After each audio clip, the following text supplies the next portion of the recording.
Gênesis 3, de 6 a 15, e a nossa meditação será no versículo 15. Mesmo assentados, mas com toda a reverência, acompanhemos atentamente a leitura da palavra do Senhor. Vendo a mulher que a árvore era boa para se comer, agradável aos olhos e árvore desejável para dar entendimento, tomou-lhe do fruto e comeu e deu ao seu marido e ele comeu. Abriram-se então os olhos de ambos e, percebendo que estavam nus, coseram folhas de figueira e fizeram cintas para si. Quando ouviram a voz do Senhor Deus, que andava no jardim pela viração do dia, esconderam-se da presença do Senhor Deus, o homem e a sua mulher, por entre as árvores do jardim. E chamou o Senhor Deus ao homem e lhe perguntou: onde estás? Ele respondeu: ouvi tua voz no jardim, e porque estava nu, tive medo e me escondi. Perguntou-lhe Deus: quem te fez saber que estavas nu? Comestes da árvore que eu te ordenei que não comesses? Então disse o homem: a mulher que me destes por esposa, ela me deu da árvore e eu comi. Disse o Senhor Deus à mulher: que é isso que fizeste? Respondeu a mulher: a serpente me enganou e eu comi. Então o Senhor disse à serpente: visto que fizeste isso, maldita és entre todos os animais selváticos, e o és entre todos os animais domésticos, e o és entre todos os animais selváticos. Rastejarás sobre o teu ventre e comerás pó todos os dias da tua vida. Porém, inimizade entre ti e a mulher, entre a tua descendência e o seu descendente. Este te ferirá a cabeça e tu lhe ferirás o calcanhar. Oremos ao Senhor.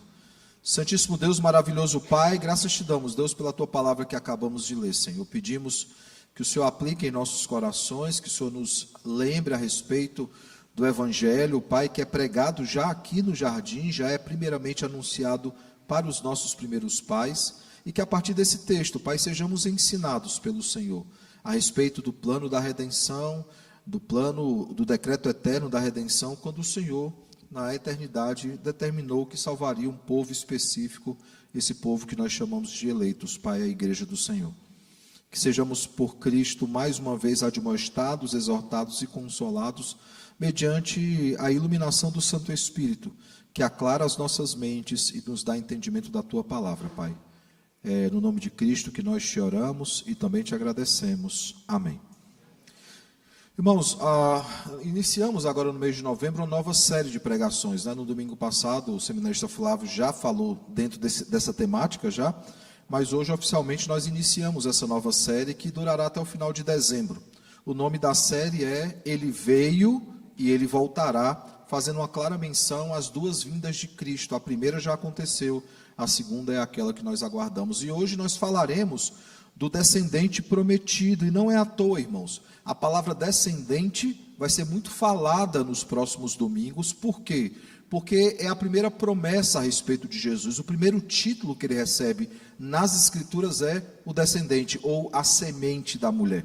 E nós olharemos então para vários textos bíblicos, profecias a respeito desse descendente, para entendermos claramente por que foi necessário que ele encarnasse, que ele viesse ao mundo, vivesse em nosso meio e fosse o nosso Redentor. E aí nós iremos, durante todos os domingos, até final de dezembro, falar sobre temas relacionados ao Natal, né? Infelizmente, muitas igrejas só falam sobre Natal na época de dezembro, ou só falam sobre a Páscoa na época da Páscoa. Sendo que cada domingo nosso, os 52 domingos do ano, nós deveremos falar sobre o nascimento, a morte e a ressurreição de Cristo, o Natal e a Páscoa. Mas claro, irmãos, não há como fugirmos dessa realidade. Essa é a época que mais se fala sobre isso, da maneira correta ou incorreta, é que mais se fala sobre isso. A cidade fica colorida, ela fica iluminada, as árvores de Natal são montadas, toda uma preocupação, por mais que ela seja mais, muitas vezes, comercial do que cristã. E aí cabe à igreja falar sobre o verdadeiro sentido do Natal. Então, estaremos nesses 2 meses falando sobre isso, tá? Depois você olha no boletim, previamente nós já colocamos os temas dessa série e os textos bíblicos. Se você já quiser depois se antecipar, já começar a ler antecipadamente esses textos, será muito bom. Você vai perceber que a maioria deles são versículos apenas. Mas como fizemos hoje, nós olharemos o contexto todo para entendermos aquilo que a palavra nos ensina. Voltando então aqui ao tema de hoje, né, o descendente prometido, nós vemos que desde a queda, Deus ele já revelou o plano da redenção. Não ficou aquele suspense, né? Nós lemos aqui o dia mais triste da história da humanidade. Não há dia que se equipare a esse. Esse é o dia de longe mais triste, que foi justamente quando o pecado entrou no mundo por causa da desobediência dos nossos primeiros pais. Por causa da quebra da aliança, veio a queda da humanidade. Nós vemos aqui então que logo que isso acontece, Deus rapidamente já antecipa, já avisa a todos: eu vou resolver o problema, há um descendente que virá e ele pisará a cabeça da serpente. Já há uma previsão e uma promessa a respeito da vinda do descendente, deixando bem claro que ele seria também homem, assim como também Deus. Ele encarnaria, por isso ele é o descendente da mulher, e deixando bem claro que assim ele poderia ser o nosso redentor, ele poderia salvar o seu povo, ele poderia destruir a serpente e o reino parasita ou o reino usurpador dessa serpente. Basta lembrar, irmãos, que esse tema do reino, ele é tão forte nas Escrituras, que no Pai Nosso ele já fala sobre isso: venha o teu reino. E aqueles que leem com atenção os nossos símbolos de fé vão lembrar que essa expressão venha o teu reino, ele aponta 3 implicações. A primeira delas é que havia um reinado parasita que dominava, que é o príncipe desse mundo, e ao dizer venha o teu reino, nós desejamos que esse príncipe maldito, né, esse príncipe usurpador, ele seja destruído, o que já aconteceu na cruz do Calvário. Vem o teu reino aponta para a substituição de regime, né, para que o príncipe usurpador ele caia e o rei verdadeiro ele assuma, e Cristo já assumiu o seu trono, porque ele já reina sobre a igreja.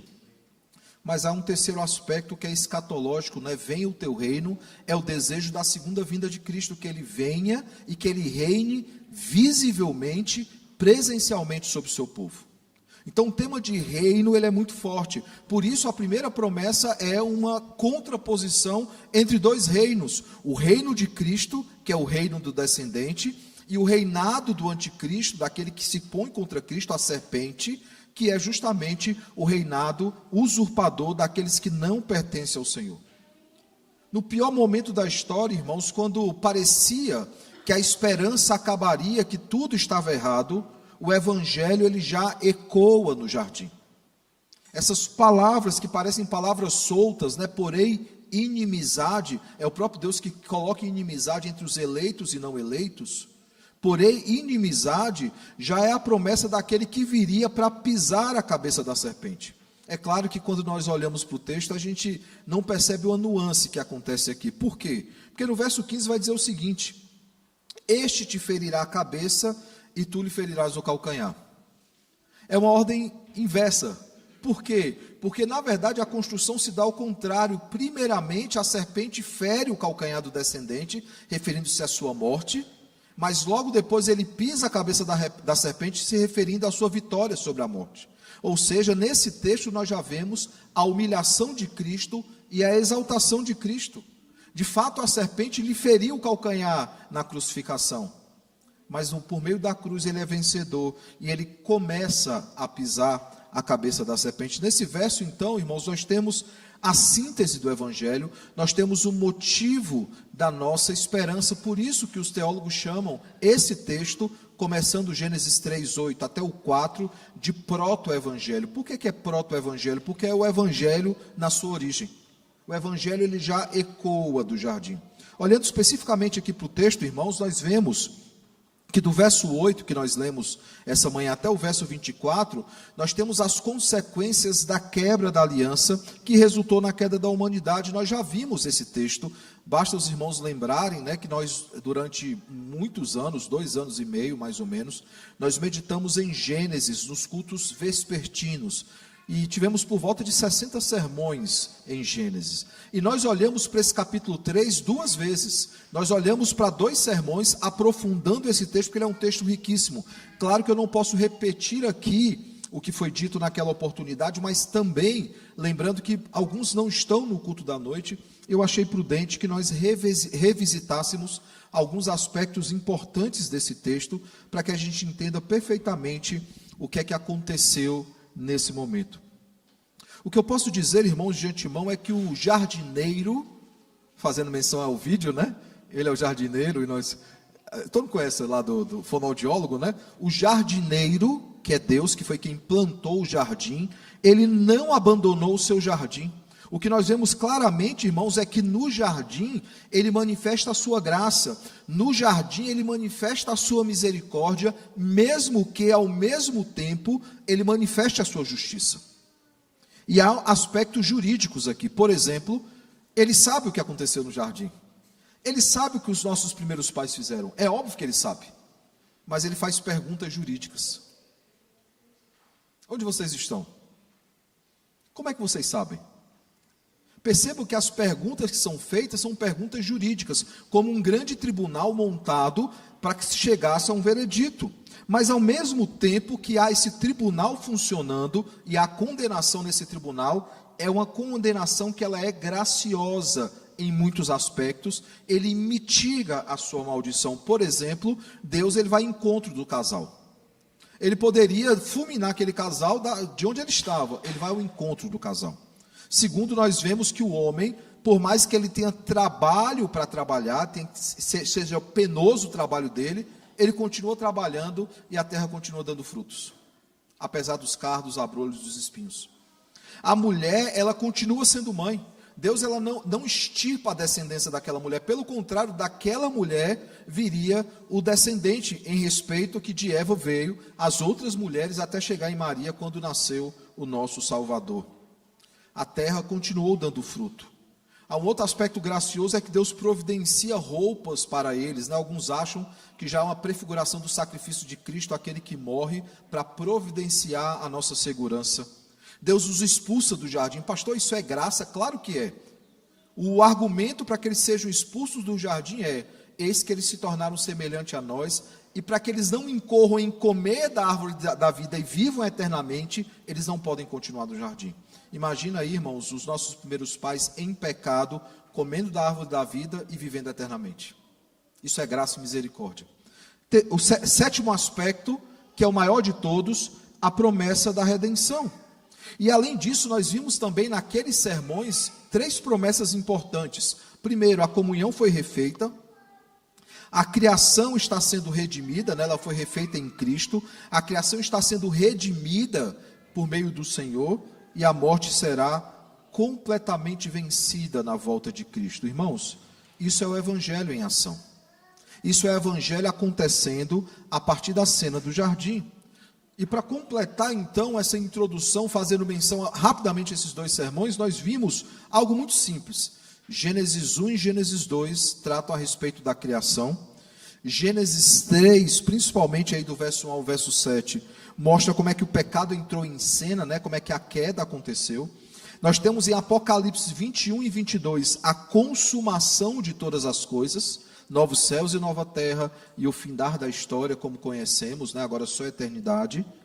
E aí nós temos, irmãos, de Gênesis 3:8 até Apocalipse 20, ou seja, grande parte das Escrituras, nós temos o Evangelho em ação, Deus redimindo o seu povo.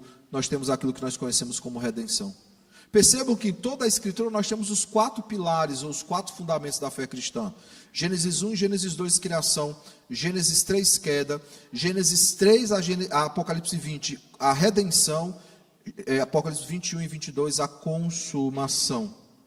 E é nesse texto, irmãos, que o ato redentor, ele se inicia. O descendente da mulher, que é o primeiro título que Cristo recebeu, ele nos diz então que ele pisaria a cabeça da serpente. Mas esse título, como eu já disse, ele é muito oportuno, porque ele nos lembra, ou ele já avisa, que ele teria não apenas uma natureza divina, mas acima de tudo, uma natureza humana. Por que acima de tudo? Porque para assumir o nosso lugar, para pagar o escrito de dívida que estava contra nós, precisava ser um homem, porque foi a humanidade que pecou contra Deus. Mas ao mesmo tempo não havia um justo sequer, nenhum homem poderia cumprir a justiça de Deus, porque eram todos pecadores. Então fez-se necessário que o próprio Deus encarnasse, e o fez por meio da segunda pessoa da Trindade. Aqui, irmãos, é a primeira promessa do Cordeiro. Não é à toa que quando nós olhamos para Hebreus, eles falam a respeito de personagens antigos como Moisés. Diz que Moisés já tinha expectativa no Cristo e ele achava que era muito melhor sofrer por causa de Cristo do que desfrutar dos prazeres desse mundo. Como é que Moisés conhecia a Cristo? Como é que outros personagens bíblicos não apenas conheciam, mas ansiavam por Cristo? Quer um exemplo bem simples? Jó. Jó é alguém, irmãos, que discute-se quando ele foi escrito. Os alunos do catecúmenos vão lembrar que eu já dei vários argumentos para provar que não foi na época de Moisés, como alguns defendem. Alguns tentam dizer que foi na época de Moisés, por quê? Porque um dos amigos ali citados de Jó, o nome dele aparece no final de Gênesis e no começo de Êxodo. Então, possivelmente, ele era dos dias de Moisés. Mas a falta de menção da parte de Jó em falar de Abraão, de Isaac e de Jacó é um problema, porque se ele faz parte da aliança, e o texto deixa bem claro que ele é alguém que crê no Senhor e faz parte da aliança, como ele poderia vir depois ou muito depois de Abraão e não mencionar os pais, os patriarcas? De fato, então, alguns chegam à conclusão que ele era um contemporâneo do próprio Abraão, assim como Melquisedeque. Perceba que a gente foi lá atrás na história. E esse Jó, que viveu possivelmente nos dias de Abraão, no capítulo 19, verso 25 a 27 diz: eu sei que o meu Redentor vive e os meus olhos o verão. Não outros olhos, esses olhos verão o Senhor. Eu verei na minha própria carne. Referindo-se claramente à doutrina da redenção, à doutrina sobre o Redentor e à doutrina da ressurreição final. Por isso a insistência, por exemplo, de Abraão de enterrar sua família em Macpela, todos juntos, para quê? Para que no momento da ressurreição, eles ressuscitassem juntos. Era uma doutrina muito bem enraizada no coração do povo da antiga aliança. Por quê? Porque no jardim, Deus ele prometeu o herdeiro, a semente, o descendente da mulher, que venceria a serpente e o seu reinado diabólico. É um texto, irmãos, que pré-anuncia como ele viria como homem, como descendente da mulher, e o que ele faria por nós, ele pisaria a cabeça da serpente.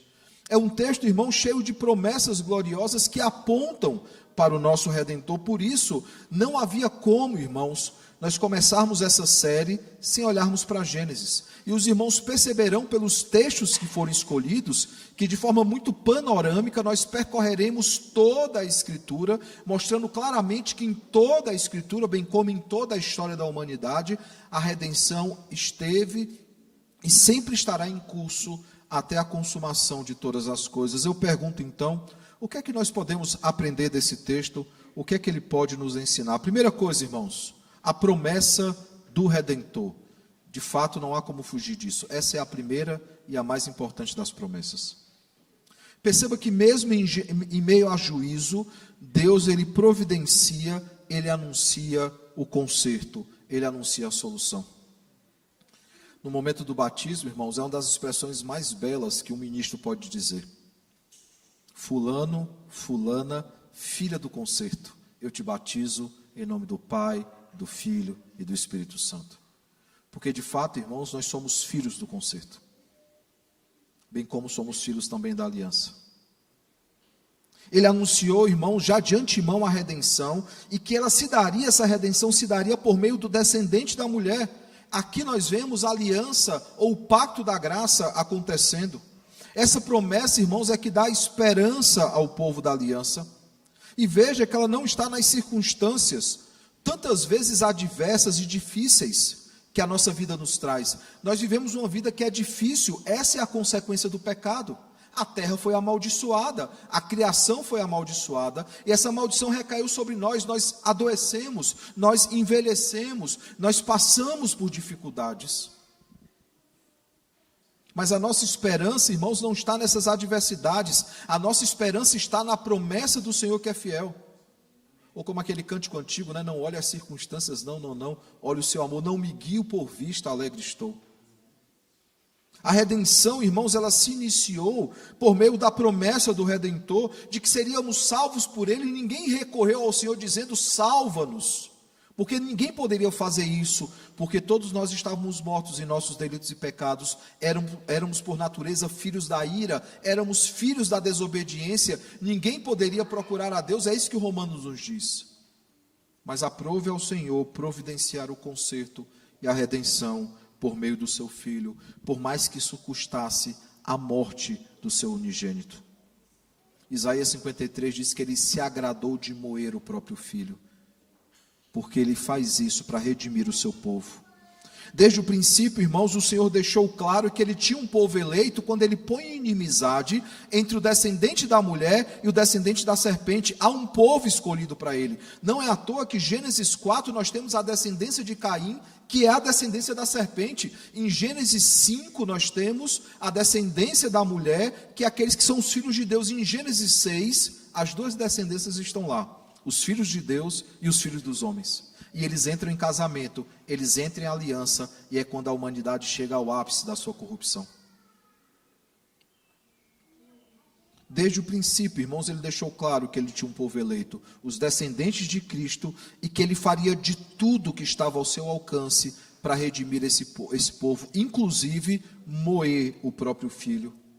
Em Cristo, irmãos, a morte ela é vencida, e o escrito de dívida que estava sobre nós é arrancado de sobre nós, é encravado no madeiro. Não há condenação para aqueles que estão em Cristo Jesus. Enquanto sem Cristo, todos nós estaríamos condenados. Percebam que gloriosas e que graciosas promessas esse texto nos traz. Ele nos traz a promessa do Redentor. Mas o texto não fala apenas da promessa do Redentor, o texto fala também do papel do Redentor. O que é que esse Redentor ele faria? Bem, irmãos, o papel de um Redentor é libertar algo ou alguém. A gente esquece esse aspecto. Por exemplo, lá em Mossoró eles se diziam a cidade que libertou os escravos primeiro. Não é verdade, a primeira cidade a libertar os escravos foi Redenção, no Ceará. Por isso que o nome da cidade é Redenção. Mas é muito comum em Mossoró você ver bairros que são atrelados a esse momento histórico. Tem um bairro da Redenção, você tem um bairro da Abolição 1, Abolição 2, Abolição 3, Abolição 4, Abolição 5, todos relacionados a um ato de abolição, de libertação ou de redenção. Redenção não é a mesma coisa que remissão. Remissão envolve perdão de pecados. Redenção envolve libertação do cativeiro do pecado. Olhando então para esse papel de redentor ou de libertador, Cristo, o nosso redentor, o nosso libertador, ele veio para nos libertar do cativeiro do pecado. Nós vimos, irmãos, no texto de hoje, que tanto ele trata da humilhação como a exaltação de Cristo, daquilo que ele sofreu em nosso lugar. E ele só é o nosso perfeito libertador porque ele ressuscitou. Se ele não tivesse ressuscitado, vã era a nossa fé. Se ele tivesse sido apenas humilhado, nós seríamos apenas humilhados. Mas assim como ele foi exaltado, nós seremos também exaltados. Por isso que Jesus em dado momento diz, os humilhados serão exaltados. Percebe, irmãos, que esse papel libertador, esse papel redentivo, ele se refere à obra de Cristo e ele traz para nós duas promessas que foram cumpridas por ele, por mais que ainda não estejam completamente cumpridas em nós. Qual é a primeira promessa? A redenção do povo, a libertação do cativeiro do pecado, da corrupção do pecado. O pecado não tem mais poder sobre nós. Não há mais condenação para nenhum de nós, condenação espiritual. Aqui ele vence a morte espiritual. Quando havia sido prometido aos nossos primeiros pais, avisado a eles, que se eles comessem da árvore eles morreriam, eles tinham na mente deles apenas uma morte física. Mas há um aspecto duplo no homem. O homem ele tem duas naturezas, uma natureza que é física e uma natureza que é espiritual, e a morte ela chegou às duas naturezas, a física e a espiritual. A espiritual ela é imediata, imediatamente o pecado entra no mundo. A física ela se dá com o decorrer dos anos. Adão ele vive certo tempo, mas ele vem a óbito. Eva vem a óbito, ou eles vivem até hoje. Todos nós, irmãos, fomos dotados de alma vivente e imortal. Nós somos imortais, por mais que não sejamos eternos. E o texto, então, nos diz que a humilhação e a exaltação de Cristo resolveria esse problema quando ele pisasse na cabeça da serpente. E nós sabemos que essa morte física, ela ainda está em curso para ser vencida, e essa é a segunda promessa. Ele não apenas, irmãos, nos livra do pecado, que é a escravidão, que é um cativeiro, que ele já nos libertou, o pecado não tem mais poder sobre nós, por mais que lutemos ainda contra o pecado, contra a sua influência em nós, ele não traz mais condenação contra nós, e mais, o pecado tem cada vez menos força na nossa vida, se investirmos numa vida de disciplina espiritual, de leitura da palavra, de oração, de santificação.